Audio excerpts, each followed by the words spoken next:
Pessoal, estamos aqui nos estúdios do Prodancast, acabamos de gravar mais um Decodifica. Espero que vocês gostem. Curtam o vídeo, compartilhem e se inscrevam no nosso canal. Agora vamos ao vídeo. Um abraço, pessoal. Sejam todos muito bem-vindos a mais um Decodifica, o podcast da Prodan voltado para assuntos de tecnologia.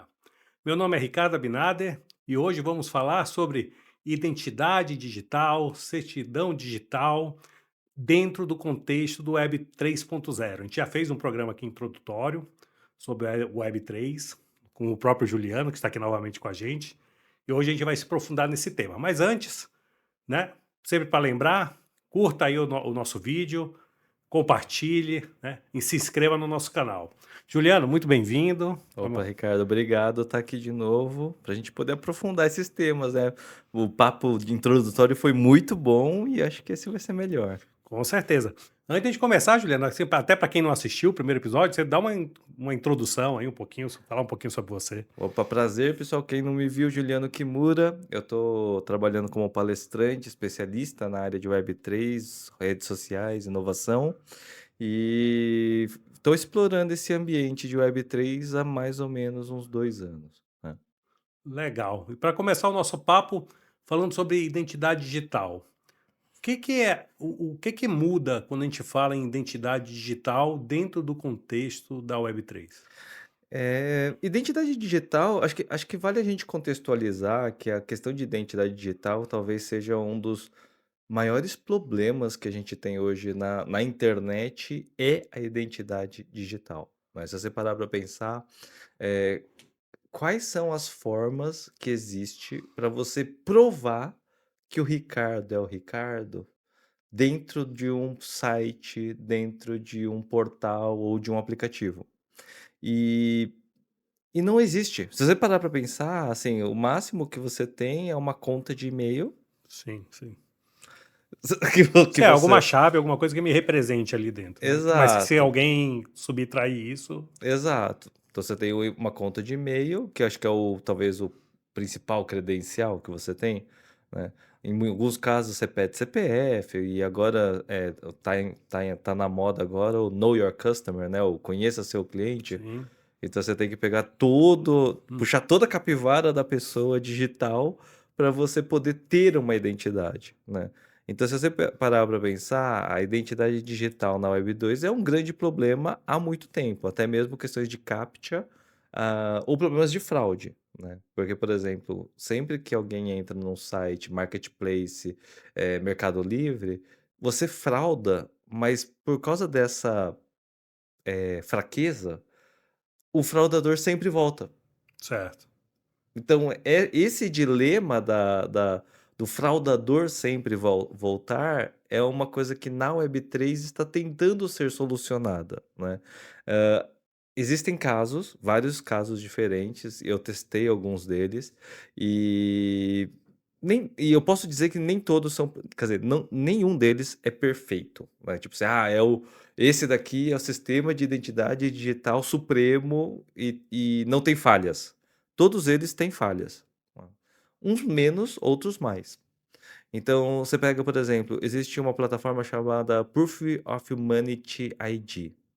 Ele é um site, né, Web3, onde você cria uma prova de humanidade, mas para isso você tem que comprar um pouquinho de tokens do Proof of Humanity Tá.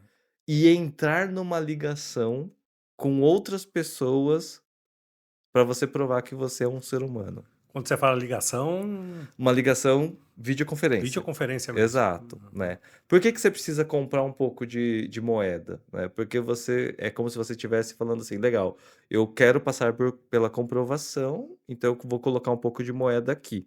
Se você estiver tentando fraudar, ele inibe a tentativa de fraude, porque você perde o valor que você colocou ali. Tá, entendi. Você entendeu? É, até porque tem muita coisa que é tentativa e erro e tudo mais. Exato, senão o cara vai ficar tentando várias e várias vezes e vai fraudar o sistema. Então essa forma de você fazer uma entrada, ele prova que você é um ser humano. Qual que é a falha desse sistema? Ele prova que você é um ser humano, mas ele não diz que você é único. Então você pode criar várias credenciais de ser humano. Tá. Então eu vou lá e compro vários credenciais, entro Entendi, várias entendi, vezes, mas ele não tá provando que é o Juliano, ele só tá falando, ah, não, é uma prova de humanidade, é um entendi, certificado. entendi. Outra plataforma que Seria, tentou. digamos assim, um substituto do que a gente tem hoje de CAPTCHA, essas coisas. É um Isso, anti-robot, assim. isso. Mas esse daí é um que, assim, na minha opinião, ele nem vingou, porque, para você ter uma ideia, para você poder fazer a tentativa de verificação, você tem que pagar US$ 100. É tipo assim, É, aí já. a É. quantidade de tokens que você tem que comprar é alta. Sim, sim. Então, tipo, eu tentei, porque eu tava estudando e tal, eu fui fazer e eu achei horrível. Assim, tanto que eu tô lá na fila de espera para ser verificado até hoje, né? Entendi. Então é péssimo. Uhum. Outro que o pessoal, que é mais comum e o pessoal tem utilizado bastante é o Git Passport. Não sei se vocês já ouviram Eu não falar, ouvi falar. mas é um que é vinculado ao Git, né? E o Git Passport ele faz o quê? Ele pede para você conectar todas as suas redes sociais, todos os seus outros sites e credenciais para você criar autoridade. Então vamos supor, e qual que é o problema disso? Esse é o problema pior, porque você tem uma invasão de privacidade gigante, porque é a Entendi, mesma porque você tem que expor você tem que muita. expor, você tem que expor todas as suas Uhum. redes em um só lugar para você poder. Legal, aí eu vou somando pontuação. E isso, na minha opinião, é tipo assim: você coloca o Facebook, aí você ganha 5 pontos. Aí você coloca o Instagram, você ganha mais 5. Aí Entendi. você tem 10. Aí você vai colocando todas. Só que ele vai avaliando, tipo, a idade da conta, se a conta foi criada há 10 anos ou se ela Entendi. acabou Tudo de. isso vai ranqueando a pessoa. Vai ranqueando. Só que isso gera outro problema. Por quê? E quem não tem essas contas? Sim, o usuário novo aí que tá.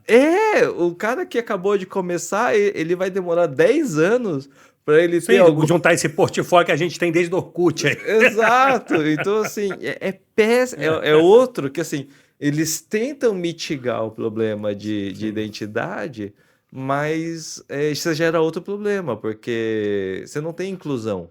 Aham. E quem não tem nenhuma conta? Sei lá, um cara que acabou de começar a estudar, tem 17 anos, ele não vai ter nenhuma credencial para participar de nada. Então isso gera um problema maior. O mais recente que eu tenho estudado é o projeto da World ID, que é o projeto do Sam Altman, que esse, entre todos, eu acho que ele é um que está mais cap- Maduro, assim. maduro. Eu acho que mais maduro. Ele não é perfeito porque, como ele é baseado na íris, ele gera uma chave criptográfica baseada na imagem da íris, ele deixa isso anônimo e você consegue provar que você é um ser humano único. Então você não consegue, mesmo que você tente fazer duas, três, quatro vezes a verificação, você não consegue fazer a mesma verificação porque a sua íris é única. Então se você tenta de novo, ele dá conflito Sim, e sim. ele Você e já tem um registro você ali, tem um um registro, ele consegue provar isso. Então você consegue criar uma prova de humanidade e de unicidade, cidade. ao mesmo tempo que você mantém as pessoas na privacidade. Por quê? Porque você não consegue vincular Sim, a íris ao nome, nome, RG, RG. CPF. Então, dentre essas três que tem de identidade digital, na minha opinião, essa última, ela nem se encaixa como identidade, mas ela é um complemento. Qual que é esse complemento? Você sabe que RG, se você for por estado, você pode tirar um por estado. Sim, eu tenho mais de um. Pô, eu sou um exemplo que eu já morei em vários estados. Então você tem um Sim, sim. baralho de RGs. Sim, sim. E pode, é legal isso aí, né? Exato. Você imagina você ter um É. RG em cada estado, né? Sim, Que você sim. vai ter mais de 20 RGs. Então isso é muito ruim. Até você poderia usar fotos diferentes em cada estado, com penteados diferentes, não Sim, sei o quê, sim, sim. e seria um caos, né? Então a questão da identidade digital, quando você chega, por exemplo, nessa da World ID, ela já é criptografada em blockchain. Então ela se descentraliza. E a principal característica é essa, porque o maior medo das pessoas é quando você pega uma identidade e ela tem um poder absoluto sobre as identidades. Isso. Vou dar o exemplo do CPF, né? Uhum. você tem um órgão que regula o Sim, CPF. Mas, por exemplo, se uma pessoa fica com o nome sujo, ela fica excluída do sistema, porque ela não pode fazer mais nada, literalmente. certo. E isso não é isso é um problema, na verdade, social. Porque daí o cara fica excluído, qual que é a opção dele de ele estar excluído de todos os sistemas? Certo. Entendeu? Porque daí o cara não tem crédito, o cara não tem, tipo, nem oportunidade, às vezes, de fazer qualquer coisa, né? Uhum. Então, você tem um problema e você tem uma solução que os dois acabam se balanceando, né? No digital, na Web3, eu acredito muito que a gente vai poder aproveitar essa unicidade, né? Então, mesmo que você acabe causando um dano numa plataforma, você não consegue rastrear o comportamento da pessoa em todas as plataformas. Certo, porque está descentralizado. Exato. E acho que esse é o principal, porque você preserva a identidade da pessoa com a pessoa e não com um banco de dados. Porque hoje o que que acontece? A sua identidade digital, na verdade, são várias credenciais que você criou em uma em cada plataforma. Hoje, sabe quem é um cara que está tentando solucionar isso? Um cara chamado Tim Berners-Lee, que é o cara que criou a internet, né? Tá, Ele tem um projeto chamado Projeto Solid, que é um projeto para encapsular as identidades e descentralizar quem guarda as identidades. certo.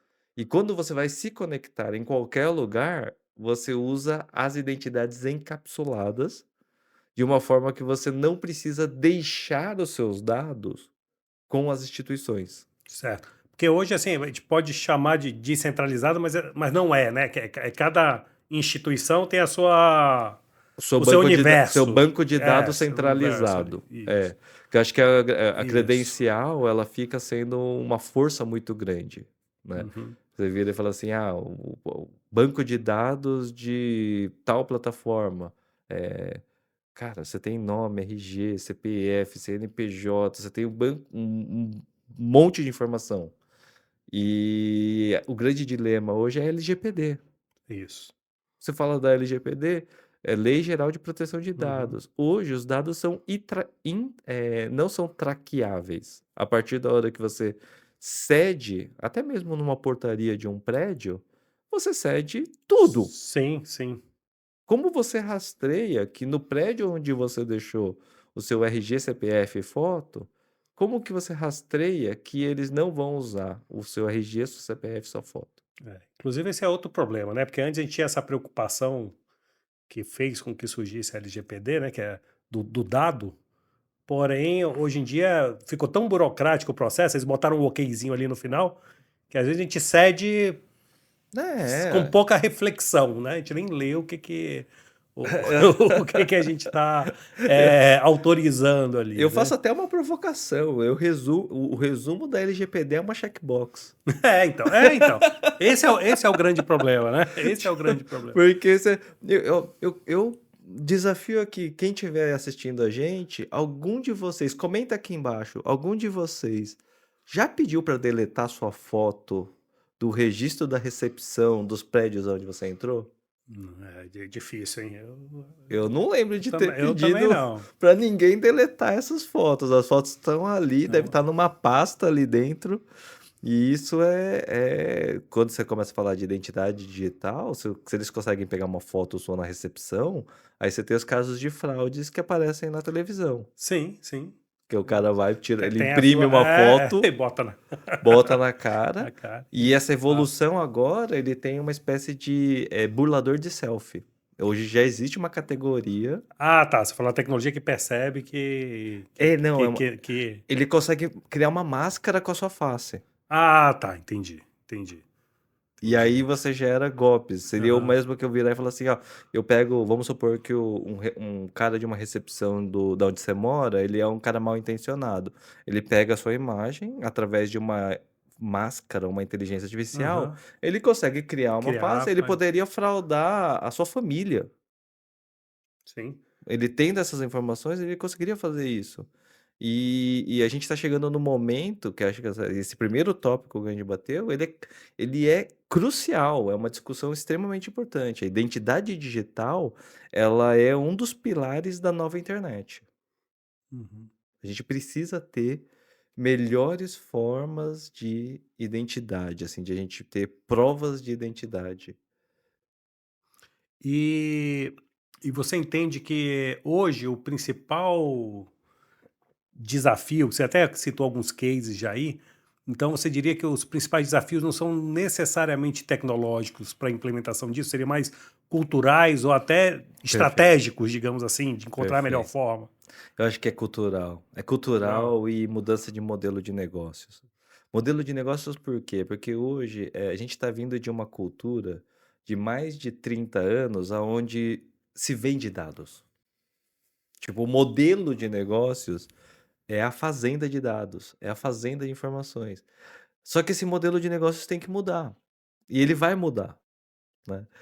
E tem a ver com a cultura. Por quê? Porque hoje as pessoas elas não estão preocupadas aonde seus dados estão indo parar, porque é como se fosse um problema que, como é um problema tão normal, já não é mais problema.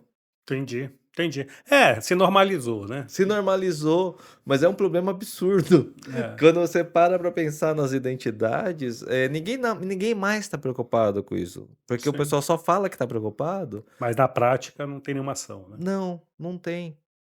Seus dados estão em todos os lugares, em todas as plataformas, e você não tem controle sobre isso. Então você já se resignou, você falou: "Ó, tudo bem, os dados estão aí, e a internet funciona desse jeito". Então a gente vai ter que mudar culturalmente a cabeça das pessoas para falar: "Não, beleza, existe agora uma internet melhor, ferramentas melhores, e essas ferramentas", e aí inclusive é muito louco isso, porque as ferramentas novas, elas podem ser tão assustadoras que o pessoal começa a ter medo do que é novo. Ah, sim, isso é, né, isso é algo cultural, estudado inclusive, né.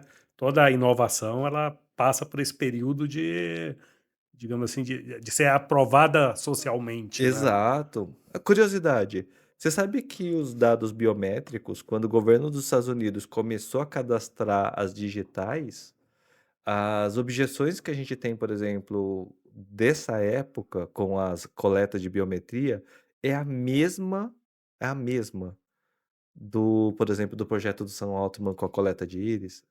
Ali. São as mesmas, se você pegar, historicamente, são as mesmas objeções. Não, vai ter um super monitoramento, não sei o quê, e no final das contas, foi para mais segurança. Quantos casos de crimes foram resolvidos, né, com questão de biometria, né, Sim, digitais? sim. E uma vez que hoje, por exemplo, vou botar uma pimentinha, né.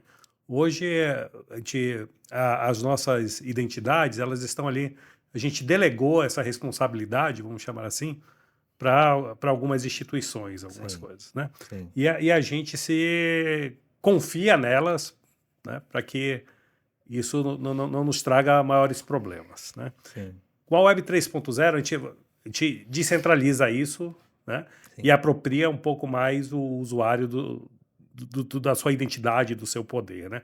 Assim, isso, pode dar problema, isso já foi pensado, o que que se enxerga aí, para no futuro ou como o que já tem de solução para mitigar qualquer, malícia, né, da pessoa com a sua própria identidade. Hoje, se você parar para pensar, a internet já criou várias soluções para tentar mitigar essas fraudes e esses problemas. A maior parte delas e o que nunca vai ser resolvido é o problema que o pessoal chama de problema de BIOS. Lembra, De não? bio Lembra, o famoso problema de Sei, BIOS, o sei, burro sei. ignorante operando sistema? Sei, sei. Que, assim, é a peça que mais falha na segurança, que é o ser humano. Se você pegar todo o sistema, a gente tem sistemas Sistemas excelentes, sistemas bons, né? Só que o problema maior é o quem tá por trás do computador, da tela do computador. E arrisco dizer que esse problema nunca vai ser resolvido. Porque engenharia social. Não. Ricardo, A vou te maioria dos falar. golpes hoje é baseado em engenharia social. Mas, que a gente vê por aí. é tão absurdo que a engenharia social ela tá ficando cada vez mais elaborada. Mas num nível de você, por exemplo, assim, eu vi golpes tão elaborados que você entra num Discord ou num grupo de Telegram ou de WhatsApp, né? E você tá cercado de bots, que aí um vira e fala assim: pô, você resolveu. Ô, eu tô com um problema aqui que eu não tô conseguindo sacar um dinheiro tal, e não sei o quê. Pô, alguém pode me ajudar? Aí outra pessoa vira e fala assim: eu posso. Aí ele fala: ah, legal, eu te ajudei, não sei o quê. Aí o outro cara, também Que também. fraudador, ele vira e fala: ah, que bom que você me ajudou, cara. Putz, você me salvou a vida, não sei o quê. Aí o que acontece? O pato tá olhando a Tá olhando conversa. opa, entra. Aí ele entra e manda mensagem pro fraudador. E aí ele pede ajuda pro fraudador. Como ele já viu a prova social que ele estava ajudando outras pessoas no grupo, ele confia plenamente e toma o golpe. Puta. Mas é um golpe tão elaborado, eu nunca tinha visto um golpe tão elaborado assim. Não deixa de ser a versão digital do que existe, digamos assim, na vida real aí, né? Na rua, Na quando o rua, pessoal lembra faz aquele joguinho lá que tinha. Não sei, Você- eu não vi mais, porque o centro, depois da pandemia, deu uma. Ah, mas sempre tem, antes era sempre tem. cheio desse pessoal aí. Ah, o cara tá ganhando dinheiro, sei que lá, vamos juntar aqui, não sei o quê. Junta Aí aqui, você aí juntava lá e perdia. tem alguém que tá ajudando. Perdi muito dinheiro, não, tô brincando. Eu vi isso muito acontecendo. Aí você É, fica lá, junta uma galera em volta, aí você vê, pô, alguém ganhou, mas o cara que ganhou é um cara que tá Sim, tá no no esquema. esquema. Tá no esquema. Aí quando você vai jogar, aí você perdeu. Né? Então é muito isso. Com certeza, tipo, grupos de Telegram, grupos de Discord, grupos de WhatsApp, sempre vai ser o lugar predileto para fraudar e ter engenharia social, né? E falando um pouco mais a fundo, né? Falando do blockchain, como é que o blockchain muda assim a maneira da gente tratar essa questão aí de propriedade de dados, de autenticidade? A blockchain, ela é uma faca de dois gumes, né? Ela resolve um problema, mas ela também causa um problema que a pessoa não tá. Não é que ela causa um problema, é que a pessoa não está preparada. Então, é só você traçar o paralelo. Quando você toma um golpe, ou quando você, por exemplo, esquece a senha do e-mail, você tem a quem recorrer. Então, no caso do banco, ou no caso dos cartões de crédito, você sempre toma o golpe, mas você tem o amparo de você poder ligar para o saque Isso. e você poder xingar alguém até a É isso que eu ia pessoa. falar. Nem que seja só para você Só para extravasar, você né? extravasar, pode até que ser a culpa sua, mas você extravasa. E na maioria das vezes, o pessoal tem uma verba de contingência que às vezes eles Te vão lá ressarce, né? e te fazem ressarcimento. Então eles já meio que estão provisionados para esses problemas. Na Web3 e na blockchain, não existe isso. Não existe assim. Então é bom e é ruim. Então ele tem prós e contras. O pró, qual que é o pró? O pró é que você é dono realmente. O contra é que você é dono realmente. A responsabilidade aumentou também, né? Exato! E aí é que tá que o usuário não tá preparado para ter tanta responsabilidade. Porque a partir desse momento, se ele é dono de verdade da sua identidade, do seu dinheiro, ele não pode sair clicando em qualquer lugar. Isso aí. Ele não pode. Só que a gente tá falando que ele tá vindo de 30 anos de internet, que ele recuperou senha, Sim, que ele já. botou lá reportar um problema. Ele já veio de 30 anos disso. Não, complicado. É uma cultura já, né, estabelecida. Né? E o dedinho nervoso dos usuários, eles vão clicar lá, qualquer coisa que faz. Ah, ganhe dinheiro aqui. Caso do Tigrinho, Sim, sim. né? Qualquer coisa que fala assim, promessa de dinheiro, o dedo do brasileiro coça de um jeito que ele vai clicar ali de qualquer jeito. Sim. Então vira é um pró e um contra. culturalmente, a gente vai precisar de muita educação, muita sensibilização, né? E eu não vejo isso acontecendo a curto prazo. Acho Entendi. que, acho que com Mas a você está falando a nível Brasil ou nível mundo, mundo? mundo, Mundo, tá. mundo. Porque a gente está falando de internet a nível global. Alguns Uhum. países vão entender isso mais rápido. O legal é que quem é mais esclarecido, tá vendo o programa aqui agora, vai entender que a custódia real traz muitos benefícios. Qual que é o benefício maior de uma custódia real?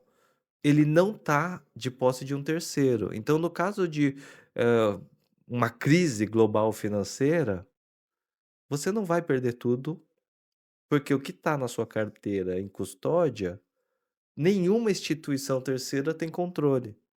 Esse é o pró. Entendi. Então, no caso de você ter esses recursos, esses ativos mantidos numa carteira, a economia global poderia quebrar, poderia acontecer tudo que vai acontecer de ruim, que pode acontecer de ruim, mas você estaria protegido com uma reserva de valor, com uma reserva de ativos. Tá, falando em dinheiro, é, como é que você enxerga essa questão da viabilidade de se usar essas certidões digitais em larga escala, global, uma vez que existe uma, aí eu já não sei se é real ou não, como eu posso dizer, fala-se muito que o blockchain é uma tecnologia que é caro. Ela é relativamente cara por causa das transações, porém, eu estava traçando um paralelo, né, sobre os cartórios, né. O cartório basicamente é uma instituição que está lá para certificar e verificar, Que não é nada barata que também. não é nada barato e é corruptível de certa maneira, né. Ele passa por um curador humano, Sim. e isso é um problema. A partir da hora que você começar a ter uma espécie de cartório descentralizado com nós digitais, a infraestrutura, imagina que assim, cada cartório que tiver entrando nesse sistema, ele vai subir um pequeno data center dentro do cartório dele, e ele vai registrar tudo lá. Só que esse data center de cartório dele, ele já está trabalhando num protocolo que ele consegue conversar sim com outros cartórios de qualquer região do Brasil. Isso seria uma blockchain privada. Tá. A blockchain privada, ela tem uma característica que é diferente da blockchain pública, porque a blockchain pública ela se torna mais cara pela descentralização, porém, se você faz uma blockchain privada, você tem benefícios. Você precisa de menos recursos. As taxas também podem ser menores ou quase inexistentes. Sim, porque aí a gestão é dessa pessoa, São privadas e dessa é, permissionada ou privada. No caso dos cartórios, ele poderia ser uma blockchain privada, com um grande órgão regulador, que pode ser o próprio governo, inclusive, para estabelecer esse protocolo, né? E aí, os cartórios, eles precisam se adequar a colocar os nós de data center, que seriam nós de blockchains, né? E isso ficaria descentralizado entre todos os cartórios. Ah, mas por que que um cartório iria escolher participar disso? Porque ele poderia ser remunerado por manter a infraestrutura daquela blockchain, uhum, né? sim. Então, ele mantendo uma infraestrutura da blockchain privada, ele é remunerado pelo processamento também. Sim, sim, Então, ele pode ter mais nós, inclusive, de validação, para aumentar a melhoria de performance e processamento. entendi. Ou Sim, seja, sim, é um sim, negócio muito sim, legal. sim, sim. Entendi, ficou claro para mim. Você falou agora um pouquinho em poder público, né? E aí estamos aqui na Prodan. A Prodan tem um pé muito firme nessa questão pública. Como é que você enxerga hoje o poder público dentro do contexto aqui da descentralização e tudo? Sim. O que que você vê que hoje ele poderia ser uma resistência e o que que você vê que hoje ele poderia ser um apoiador? Como é que ele poderia contribuir com esse processo da Web 3.0? O governo pode ter muitos benefícios utilizando uma tecnologia como a tecnologia blockchain. E quando a gente fala de centralização e descentralização, a gente tem um grande desafio que é. Tem pessoas que vão achar que isso é um controle, mas o próprio governo pode estabelecer as normas para que tudo possa rodar de uma maneira mais fluida. Eu acredito, inclusive, que o governo brasileiro tem um pé na frente, né? Principalmente com a adoção do Drex. Drex, né? Que a discussão do Drex está avançando, vai ter muitos benefícios, tem prós e contras, como a gente bem sabe. Porém, ele já é um passo para a descentralização. Porque a partir da hora que você tem protocolos, e uma palavra que o pessoal traz bastante no Drex, é uma palavra que eu nem sei como se traduz em português, que é composability, ou composabilidade, né? Uma forma de você ter um protocolo que ele permita você plugar muitos serviços nele. E a descentralização está nesse caminho. E com certeza o Drex é um exemplo até para outros países.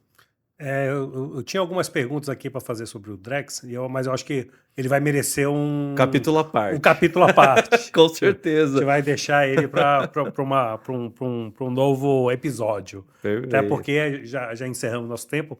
Como você já deve ter percebido, passa muito rápido. Com certeza. Né? Com certeza. É um assunto muito vasto. Agora a gente Não, e a hora entrou que a gente numa- começa, vai embora. vai embora. Mas, Juliano, muito obrigado mais uma vez aí pela sua presença. Eu que agradeço, Ricardo. É uma Sim. honra estar aqui. Quem quiser me acompanhar, @Juliano Kimura. É no Instagram. Isso, Instagram ou LinkedIn, Tudo- facinho de me achar. Legal, Juliano. Muito obrigado, pessoal. Muito obrigado por nos acompanhar até aqui. Até a próxima. Um abraço. Tchau, tchau.